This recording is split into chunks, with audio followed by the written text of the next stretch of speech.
Zdravo svima, dobrodošli na kanal Kuhaj i peci. Danas za vas pripremam zlatni kolač. Kolač koji može svako napraviti i da imate dvije lijeve ruke za pravljenje kolača, vjerujte da ovo možete pripremiti. Ovo što vidite ovdje su sastojci za biskvit. Krema ide na kraju, ona će vas naprosto oduševiti. Za kremu vam trebaju samo 2 sastojka. Idemo mi pripremati biskvit. Dakle, prvo ćemo razdvojiti žumanca i bjelanca.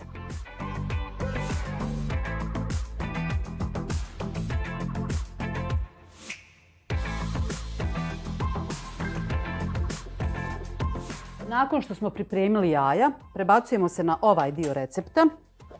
Ovdje imam kiselo vrhnje, Millera, Pavlaka, kako god hoćete, kako ko zove. Tu ćemo dodati, imam jednu kašičicu unutra, super.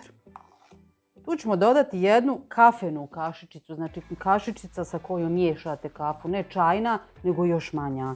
Dodat ćemo jednu kašičicu sode bikarbone i dodat ćemo jednu kašičicu, istu takvu, octa ili sirćeta što imate u kući.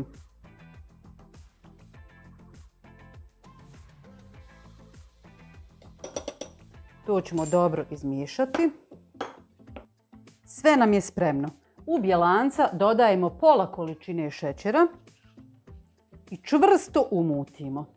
Nakon što čvrsto umutite bjelanca, dodajete sve pomalo šećera dok ne potrošite.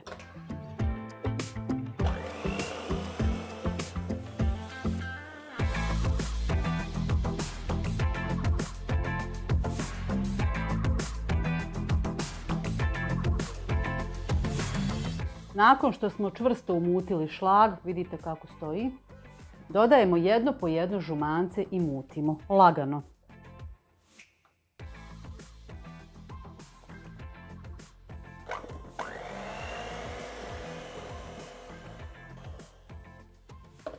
Baš je krasna smjesa.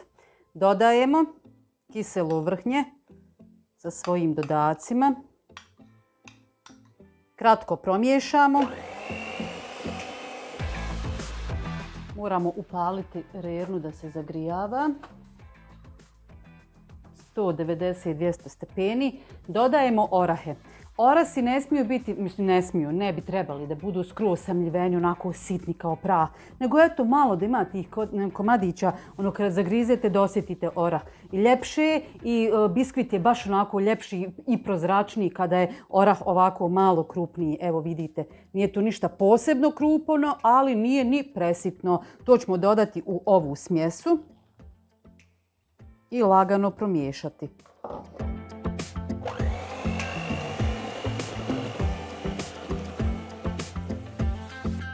Potom ćemo dodati izvagano brašno.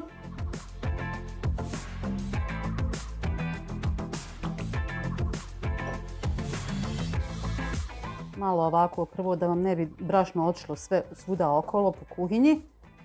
I lagano promiješajte na najmanjoj brzini.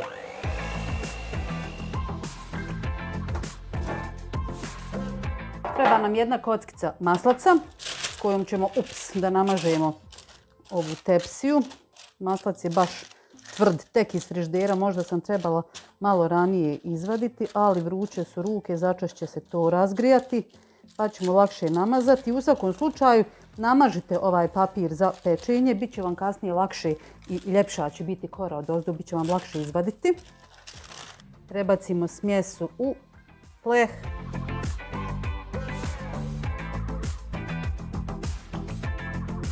Smjesa ide na pečenje. Sve ćete imati naravno u opisu videa. Malo smanjimo na 180. Sve ćete imati u opisu videa, znači molim vas ukoliko vas zanimaju sastojci, kliknite na sivu strelicu ili piše više 3 tačkice, zavisi kako na kojem valjda telefonu, ne znam, vjerujte kako to ide. Uglavnom imate ispod videa uvijek nešto što trebate da kliknete i dole vam fino piše, imate opis videa, imate sastojke, koliko se peče, koja je tepsija, znači uvijek napišem, nikad nisam ostala, eventualno nekad neki fulim sastojak, ali evo, ima dobrih duša pa me napomenu, Almira zaboravila si, pa ja dopišem, tako da nijedan recept nije sigurno pokvaren, znači namjerno da nisam nešto upisala. Tako da molim vas provjerite šta ide u sastojke. Ja ovo pečem sada, kremu ću na kraju kada se biskvit dobro ohladi. Evo ga, biskvit je pečen, pazite da se ne opržite. Izvadite ga znači zajedno sa papirom na podlogu. Neka se dobro ohladi, znači da se dobro ohladi. Nakon što se biskvit ohladio, dobro ohladio, znači hladan u potpunosti, presjekli smo ga popola uz pomoć nekog dobrog, oštrog, dugačkog noža i konca. Dakle, ja sam to već odradila. Napravite rez sve okolo ovako otprilike za nekih 2 cm. Fino okolo obiđete nožem i onda uvučete konac u taj razrez i onda režete skroz prema sebi, znači vučete taj konac da presječete biskvit. To ćete tako uraditi. A sada nakon što je biskvit hladan, ovaj gornji dio, poklopac, ću prebaciti ovamo. A ovaj donji dio, sad ću vam pokazati kako se fino ispekao, zato što ima maslac, vidite li boju. To ćemo vratiti nazad u tepsiju. I spremni smo za pripremu fila. Dakle, stigli smo do te famozne kreme. Samo 2 sastojka, fantastičan ukus. Kiselo vrhnje, kiselo i karamel koji koristite za 3 leće, sladak. Znači to dvoje u kombinaciji, fantazija. Krema je top. Tako da to možete iskoristiti za neki drugi kolač. Dakle, kiselo vrhnje prebacimo u posudu za mućenje. Bilo bi poželjno da to kiselo vrhnje bude malo čvršće, sa većim procentom masnoće, da ne bude ono od 12% što izgleda kao jogurt, to ni pošto. Dodajemo karamelu, znači kupovna karamela, ne domaća. Sve dobro umutite da dobijete jednu finu sjedinjenu kremu.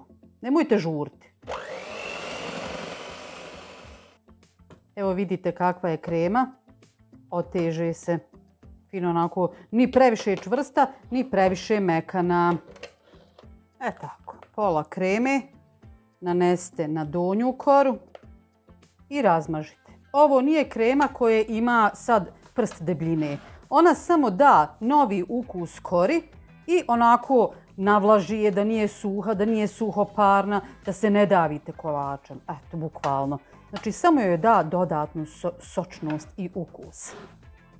Prebacimo drugu koru i ponovimo postupak. Znači, nanesemo kremu, razmažemo i na kraju samo ukrasimo sa malo sjeckanih oraha. To je samo mudrost.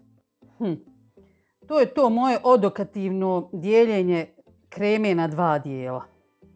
Naravno, uvijek drugi dio ostane veći, ali nema veze, eto ovaj završni sloj neka bude malo deblji. Još mi je ostalo samo da dobro poravnam, fino da to bude lijepo, uredno i da nasjeckam orah.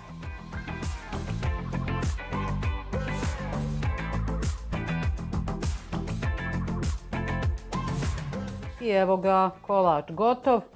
Malo oraha nasjeckala na brzinu. Stavit ćemo ga sada na hlađenje. Ne mora u frižider, znači nije ništa što se mora stisnuti. Samo stavite sa strane, eto da, nije to u stvari hlađenje, to je čisto da se povežu malo biskvit i da poprimi taj i ukus i vlažnost iz ove fantastične kreme. Toplo preporučujem da probate ovaj kolač, podijelite sa svojim prijateljicama, neka i one naprave, lajkajte ako vam se dopada i prijavite se na moj kanal ukoliko to već niste, pa se gledamo neki drugi put. Ćao!